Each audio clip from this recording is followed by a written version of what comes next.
حاضرین، ہمارے آقا صلی اللہ علیہ وسلم وہ محبوب نبی ہیں اللہ تبارک و تعالیٰ کے کہ کائنات کا ہر ذرہ اور کائنات کی ہر مخلوق پیارے آقا صلی اللہ علیہ وسلم کی قربت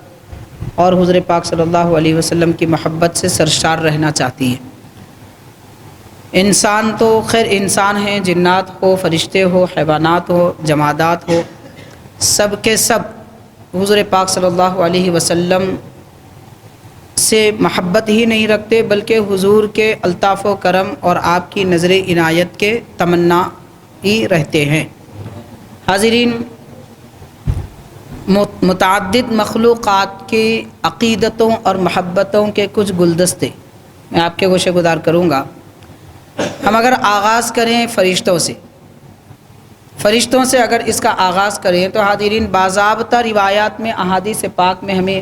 یہ تذکرہ ملتا ہے کہ پیارے آقا صلی اللہ علیہ وسلم کی خدمت میں بعض ایسے فرشتے بھی حاضر ہوتے تھے، تقریباً میں کہ باضابطہ روایت میں ملتا ہے فرشتے ایک حضور کی خدمت میں آئے اور عرض کرنے لگے کہ حضور جب سے دنیا بنی ہے، اللہ نے مجھے جب سے پیدا فرمایا ہے، تب سے لے کر آج تک میں زمین پر نہیں آیا، اور اس وقت زمین پر صرف اس لیے حاضر ہوا ہوں کہ اللہ سے اجازت لے کر میں آپ کی خدمت میں حاضر ہونے کے لیے اور آپ سے شرف ملاقات حاصل کرنے کے لیے آیا ہوں۔ تو غور کیا جائے کہ فرشتے بھی نبی پاک صلی اللہ علیہ وسلم کی خدمت میں حاضری کو اپنے لیے سعادت بختی جانتے تھے۔ حاضرین غور کریں کہ فرشتوں کو اللہ تبارک و تعالیٰ نے اپنے ذکر، اپنی عبادت کے لیے پیدا فرمایا،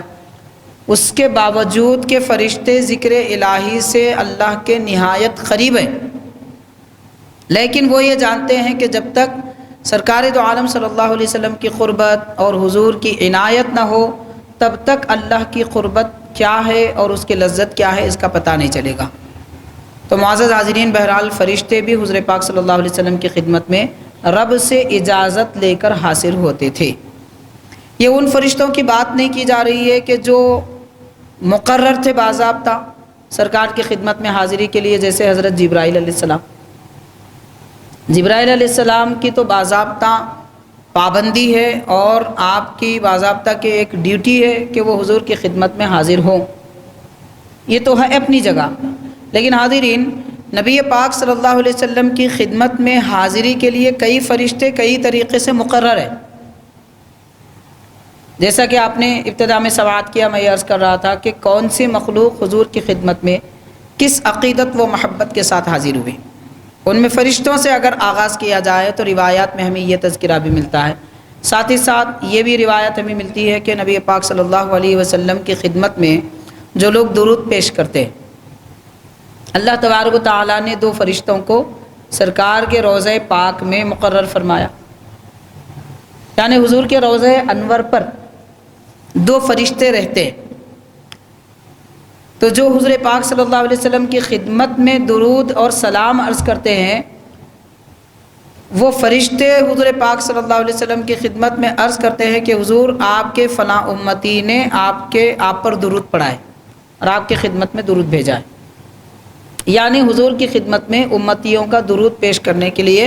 مزار انور پر باضابطہ دو فرشتے مقرر ہیں۔ تو یہ فرشتوں کی شرافت، ان کی بزرگی، ان کا مقام ہے کہ حضور کی خدمت میں بحیثیت خادم اور امت کا درود حضور کی خدمت میں پیش کرنے کے لیے انہیں مقرر کیا گیا ہے۔ حاضرین، کہیں اب لوگوں کو یہ شبہ نہ ہو جائے کہ دیکھو حضور پاک صلی اللہ علیہ وسلم درود نہیں سنتے، اس لیے فرشتے سن کر حضور کی خدمت میں پیش کرتے ہیں۔ تو اس شبہ کو اور اس شک کو، لا علمی کو دور کرنے کے لیے حضرت شیخ الاسلام بانی جامع نظامیہ امام انوار اللہ فاروقی علیہ رحمت و رضوان یہ ارشاد فرماتے ہیں کہ حضور کے دربار اقدس میں جو فرشتے درود پیش کرنے کے لیے مقرر ہیں وہ ایسے ہی ہیں جیسے کہ ایک بادشاہ کے دربار میں دربان مقرر ہوتے ہیں کہ کوئی آدمی باہر سے کچھ کہے تو اس کے پاس پیش کرتے ہیں کہ فلاں آدمی آپ کو کچھ سنانا چاہتا ہے، ملنا چاہتا ہے۔ تو یہ بحیثیت دربان کھڑے ہوئے ہیں، اس کا یہ مطلب نہیں ہے کہ بادشاہ کے پاس کوئی طاقت نہیں ہے یا بادشاہ ان کی بات سن نہیں سکتا، یہ مطلب نہیں ہے ہرگز۔ تو بلا تشبیہ ایسے ہی نبی پاک صلی اللہ علیہ وسلم کے روضہ اقدس پر فرشتوں کا مقرر ہونا امت کا درود پیش کرنے کے لیے، اس سے یہ نہیں معلوم ہوتا معاذ اللہ کہ حضور نہیں سنتے استغفر اللہ، بلکہ اس سے یہ معلوم ہوتا ہے کہ پیارے نبی صلی اللہ علیہ وسلم مختار کائنات ہیں، شاہ دو جہاں ہیں، فرشتے بھی آپ کے در کے خادم ہیں، یہ ثابت ہوتا ہے اس سے۔ بہرحال حاضرین کرام، لوگوں کے اپنے علم اور عقل کی بات ہے، جس کے عقل علم جیسا ہوتا ہے وہ ویسی سوچ رکھتا ہے۔